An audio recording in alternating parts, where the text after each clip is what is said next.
Hello dear learners, I'm Dr. Jyoti Mathur, Assistant Professor, Department of Commerce, the Bhopal School of Social Sciences. Welcome to another session on the theories of business cycle. In today's module, we will deal with in-depth study of Hawtrey's pure monetary theory of business cycle. The traditional business cycle theorist takes into consideration the monetary and credit system of an economy to analyze business cycle. Therefore, theories developed by these traditional theorists are called monetary theory of business cycle. The monetary theories states that the business cycle is a result of changes in the monetary and credit market conditions. Hawtrey, the main supporter of this theory, advocated that business cycle are the continuous phases of inflation and deflation. According to him, changes in an economy takes place due to changes in the flow of money. R.G. Hawtrey has perhaps the most famous pure monetary theory, which he outlined in barrage of articles and books.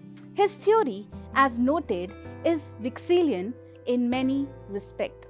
According to Hawtrey, the business or trade cycle is a purely monetary phenomenon, as general demand in itself is a monetary phenomenon. Hawtrey was of the opinion that in every deep depression, monetary factors play a crucial role. He made the classical quantity theory of money the basis of his theory of the business cycle. In his view, the changes in the flow of money are the sole and sufficient causes of changes in economic activity. Let us consider Hawtrey's arguments. According to this theory, the main cause of business cycle is the fluctuation in monetary and credit market. Hawtrey, the main proponent of this theory, maintained that the business cycle are nothing but successive phases of inflation and deflation. According to him, all changes in the level of economic activities are only reflection of changes in money flow. The flow of money approximately equals consumer outlay, which can be written as MV, where V is the income velocity of circulation of the total money M. If the quantity of money is expanded, demand exceeds anticipated supply. Stocks of goods proving insufficient, additional orders have to be placed. This brings about a rise in output, factor incomes, cost, and hence prices. In the opposite situation, a reduction in the quantity of money causes reduction in demand for goods, which leads to fall in output, income, employment, and prices. Now let's consider few assumptions of Hawtrey's theory. The changes in the rate of interest are powerful force in directing the economic system, and the interest rate changes influence mainly the volume of inventories, not fixed capital. Hawtrey's theory highlights the role of three monetary factors in generating upswing and downswing in economic activities. The strategic role of merchants in determining the level of economic activity in response to changes in discount rate, changes in the flow of total monetary demand, the role of the so-called external drain and recall of bank reserve. These three factors, when combined under different conditions, can together cause the uprising or the downturn in economic activities. Let us take an example of the expansion or upswing in the economic system. It has been contended that when banks accumulate excess reserve with them. They liberalize the terms of credit. They can do so in different ways, like banks may be less strict in insisting on the security offered. Banks may extend the maximum time period of lending. Banks may not discriminate among the purposes for which they lend money. The banks may reduce the rate of discount for bills. The last factor, that is, reducing the rate of discount for bills, particularly induces the merchants to borrow much more than before. The merchant group makes its profit as a small fractional mark upon the value of a large and rapidly moving stock of goods. Therefore, even a small reduction in the discount rate and consequent changes in the interest rate leads to substantial increase in their profit. Easy bank credit leads to a process of cumulative expansion. A reduction in the rate of discount of bills by commercial bank induces the wholesalers to help bigger stocks.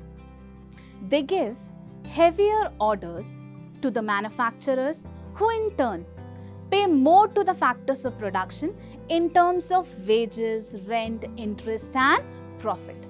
This increases incomes and hence consumers' outlay on goods and services. Increased expenditure on goods and services reduce the stock of merchants to a subnormal level. They, in turn, try to secure more credit, order more stock, and thus push up the production of goods and services. Thus, Hawtrey observes increased activity means increased demand, and increased demand means increased activity. A vicious circle is set up, a cumulative expansion of productive activities. Once started, the process of expansion feeds on itself. When prices rise under the pressure of demand and rising cost, dealers have a further inducement to borrow in order to meet the need for higher investment on the same stock. Further, the instability of the velocity of circulation of money rises investment demands. This also feeds the fire of expansion. A boom feeds on itself. During the later stage of a boom, the banks come to realize that they have reduced their reserve to a dangerously low level. Further expansion of credit is stopped and outstanding loans are recovered on schedule. This not only stops further expansion but also reverses the process. A process of contraction arises because prices assume a downward trend. The downward tendency of prices is sufficient to maintain the process of contraction, even though the rate of interest is no longer high according to the ordinary standards. The process of contraction becomes cumulative owing to the restriction on credit. The firms, in order to repay their earlier loan, are forced to sell part of their stocks. When all the firms try to do so, the prices tend to fall further. Since firms suffer losses, they curtail production and lay off workers. Falling factor incomes reduce consumers' outlay, which depress the sales and causes the stock to accumulate. Thus, the downturn in prices plunges the economy into deep depression. As depression sets in, loans are liquidated, money flows back to replenish bank reserves. Soon, bank reserves rise above the normal level. The rate of interest may go very low. Yet, the falling prices and the growing pessimism among firms detract the firms from borrowing. As depression sets in, loans are liquidated, money flows back to replenish bank reserves. Soon, bank reserves rise above the normal level. The rate of interest may go very low. Yet, the falling prices and growing pessimism among firms detract the firms from borrowings. Hawtrey called this state of affair a credit deadlock. In such a situation, the central bank of a country might try to purchase securities from commercial bank so as to pump more money into the system. This strengthens the liquidity position of a bank so that banks might try to give liberal loan to intending borrowers. But this does not start a process of recovery, for the new credit may be utilized by the firms to pay old debts. Thus, a liberal credit policy during depression may lead only to a change in composition of asset of banks. It often fails to encourage investment. Now, let us look into the criticism of Hawtrey's theory. Hawtrey's theory regards business cycle as a monetary phenomenon, which is not true. Apart from monetary factors, several non-monetary factors such as new investment demand, cost structure, and expectation of businessmen can also produce changes in economic activities. Hawtrey's theory describes only expansion and recession phases and fails to explain the intermediary phases of business cycle. Hawtrey's theory assumes that businessmen are more sensitive to the interest rate, which is not always true, as businessmen are more concerned about the future opportunities. Lastly, it is incorrect to say that business fluctuations are caused by the action of banks only. There are so many other variables at play which have been ignored in this theory. To conclude, we can say that the direct policy implication of Hawtrey's theory is that the anti-depression policy must aim to stabilize not the price level of the commodities, but the prices of factors of production. Stability of factor incomes would ensure stable consumer outlay, which would stabilize the economy. Stable economy is what is desired.